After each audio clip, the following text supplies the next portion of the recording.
एकर बही चो बड़ी दुख बा।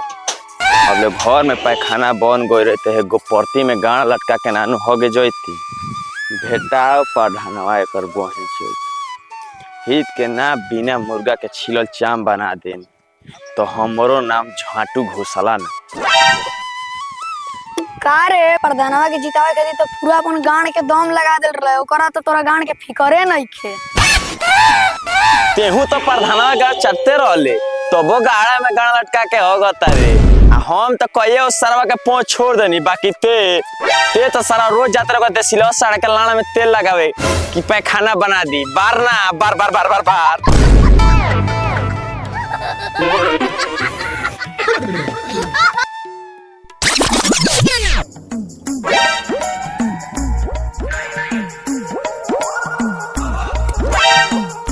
प्रधान जी प्रधान जी रे प्रधानवा रुक रुक रुक बड़ी जरूरी काम बा।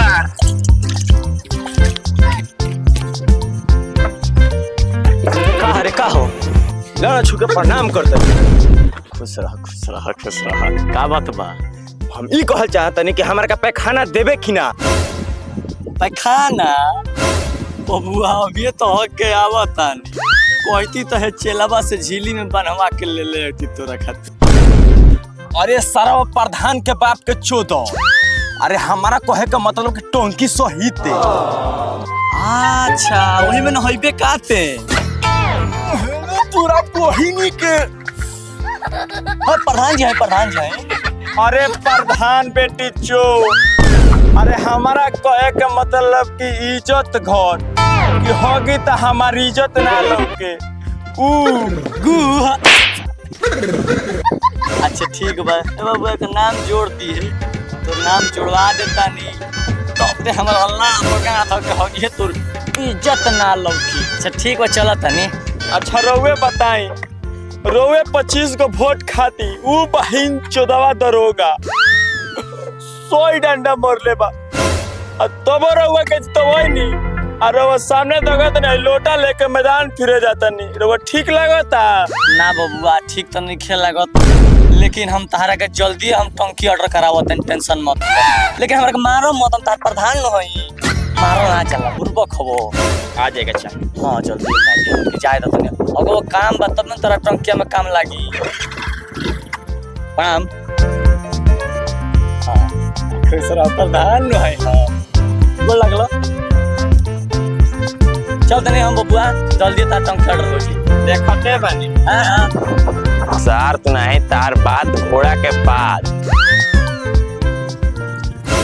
का बबुआ लो ठीक बा नो। हां तोर बहिन चोदा प्रधान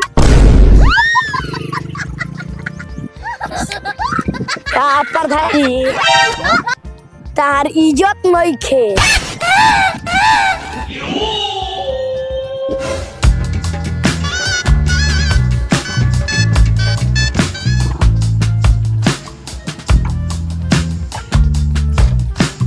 का हो मुकेश चाचा ठीक बाड़ा नु। हाँ प्रधान बबुआ ठीक बनी आओ आओ आओ आओ आओ आवत तने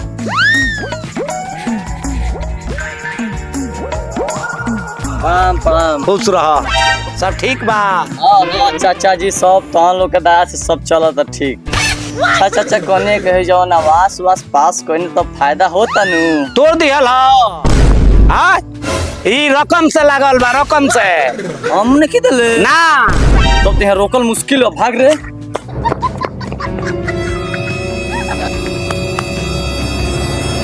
जाने कहाँ से आ जाता रहा कुल कुकुर बिलार प्रधान।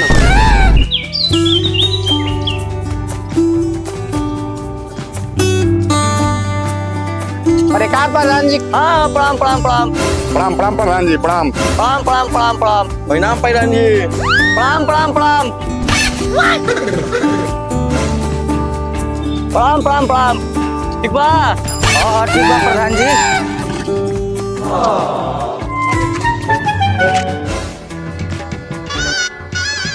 ठीक से बबुओ तोरा के पैसा न देनी पैसा ना देम तो नकदी दे देम तोरा कभी। प्रधान जी रहुआ कैसे बोले तारा के पैसा देनी कि ना करवा के ना काम चुपचाप ऐठब सार तू नहीं खेत दम काल से बस बिखार के हाल हो जी तोहर लाण धक सूर्य आवते रह जेबे जाके पटरुआ के कर जल्दी हाँ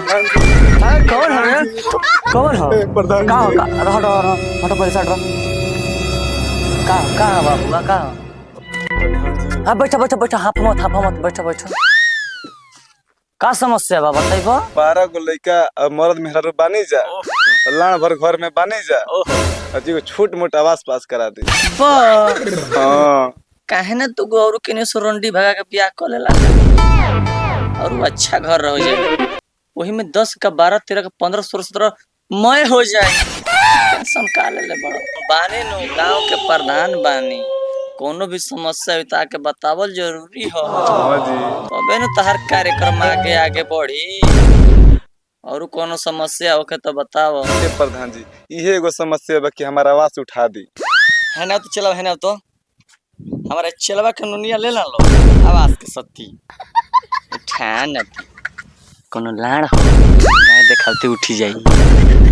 रोज मीट मछली खाते बाड़े अंडा खाते बाड़े अब मार मिल जाता अब का तोरा चाही रे को तरे आवाज पास कर दी प्रधान जी अब का तोरा चाही ओहेन मुर्गा मछली गर्मी को देले बा प्रधान जी और वे बताई मोड़ई में गड़ई बनेला रे बेटी छूट के लगी थोड़ा गरइयो चाहिए प्रधान जी के पिछला गरइयो चाहिए अरे सरवा हम प्रधान जी की गड़ई ली चाहे गाड़ दे तोरा से काम मतलब ए प्रधान जी आवाज देम कि ना दे ना रे सरवा ना देम आवाज कौन हमारा बाप के घर से लोग तोरा के आवाज देती सरकार पैसा दी तो तोरा के देम और ना तो ना देम रहल बता आवाज के सुन तो मेरा रो गुरहिन तो जल्दी आवाज पास करा देम हे मुहा पे बेगाड़ के गोबर लगल बा का कि ना देबे अही मुहा पे गण मरवा के जीतल बड़ा ना ना तेरा बात के लान ले प्रधान जी गान मारवावे ले मरवाई अब वो टाई तो फिर मरवाई है ए प्रधान जी अगला उठा में हमरो के देना दे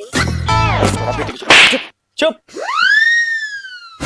उठेला प्रधान जी सूत के उठे नीनू तो उठेला ओ ए प्रधान जी भोर भोर पे साब लागत हन उठत होई अरे ते सारा बा फ्री मोर थोड़ी देले बा 2 महीना पहले हमारा घर के पिछुती एगो पलानी रहली है ओमे दाल मुटुक का पान मसाला सब खात पियत रहले भुला गेले संग संग लड़ा सुस्तो पियत रहले हम भुला गेले माने खइले बने तो हमारा आवाज हमर गाड़ी में धस देबे ना हां धास दे तोर जन उखाड़ा को तन उखाड़ ली है देखो करम तोरा गोरकी मेहरारू के दे माटी का गोली माटी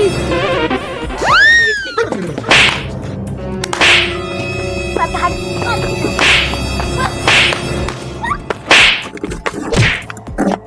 गमछी रे गमछी प्रधान जी देबे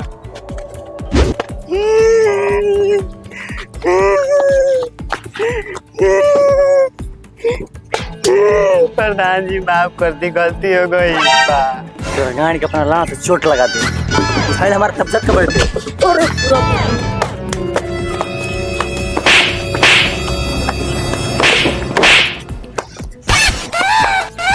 प्रधान जी उनको लगी चोट तो खत्म कर दे मोट बाप हो बाप होश में रही प्रधान जी मैं गर्मी झाड़ दे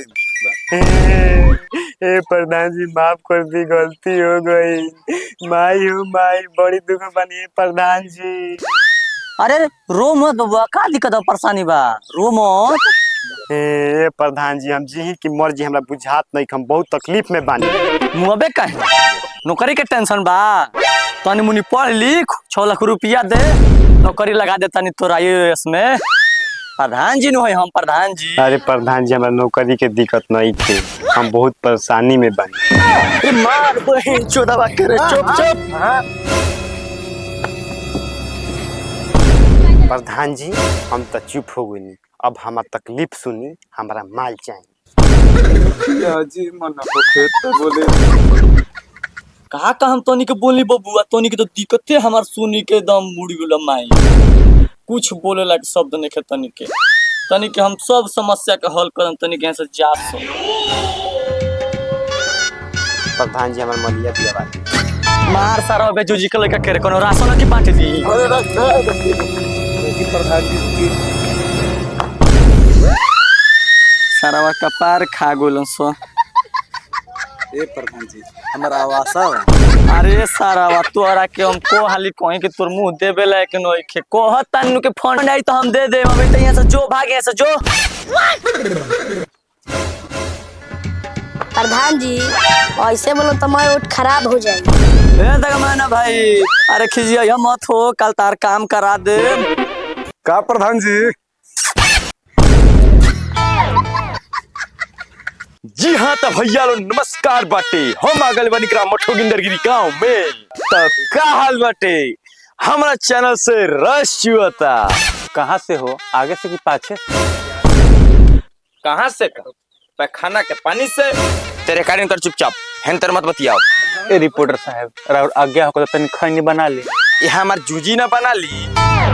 फोकस कर चुपचाप। सरवा कौन दिखाई नहीं खे दे, कौन से पूछिए सरवा गांव के हाल चाल।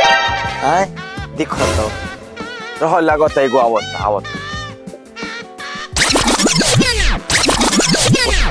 अच्छा रहुए बताई भैया, हरे वो तनी क्यों बढ़िया लागता? रखिए में लाल छपरे बाकी नरिया लौकत नहीं खे कि हमारा से पूछा तारा है मर्दे काहे खिजिया तर तार छेदा रहते हो गेला कुताइल बड़ो। अच्छा रहुए बताओ 12 लाख का लोन रिपोर्टर साहब गलती हो रहा है, लंड नहीं फंड। ओ फंड आया है तो ये सब सही लग रहा है। नरी ढका जाना चाहिए, काहे नहीं ढकाया? रिपोर्टर रास्ता बुलाता रहो। बीच में भुलात रहनी है। प्रधानवा बड़ी दोगला हो, द्वार पे जइला पे नो बंदूक लेके हेतर बैठा रहेला। कौन बहन चोदा हमारे काम के बारे में ज्यादा बोलो सरे? ज्यादा बोल रिपोर्टर मोटा लाना बासे में धास दे। प्रधान जी गलत बात, दुनिया छिला जाई और दुनिया भुला जाई। ई ना ई गाड़ी में बांस धास दे। प्रधान जी पास में लाड़ देना, गाड़ में पास कर जाना, समझनी? ते का चाहता रे रिपोर्टर सरवा? गांव में तोरा के कौन घुसा देलो सा? बोलना अभी तो तोहत नस कर दी। गांव का प्रधान है। हमार लाड़ प्रधान हो 12 लाख के फंड उठल, हई लाड़ भके नरी बनल बा। सरवा प्रधान हई लाड़ नरी बन गए, नरी के ढकने ने के बनल। ए तेरी गु लौकता सरवा ए लाड़ में घुसैले बड़े, हटाऊ ना। ए हेलो, मैं मेयर लैंग्वेज, मेरे मुंह में ईमानदारी बहता है। वो तो मुंह के दिखाए तो हई के तारा बाबू के गाड़ यहाँ के जनते सरवा दोगला बाटे। ये प्रधानवा दोगला बा, मर सकरा के। करीब बहिनी का हई रिपोर्टर झाटू आके हमरा ऐसा मुखिया प्रधान के बेइज्जती करता। झाट पे चढ़े सन प्रधान ये कर बहिन चोदो। अरे बाप बाप, अरे मैं हमारी, अरे बाप बाप, अरे दादा हो दादा, अरे बाप जा तो मार हो गई। अरे बाप रे बाप, अरे दादा हो दादा, अरे बाप, अरे 70 का प्रधान बनो।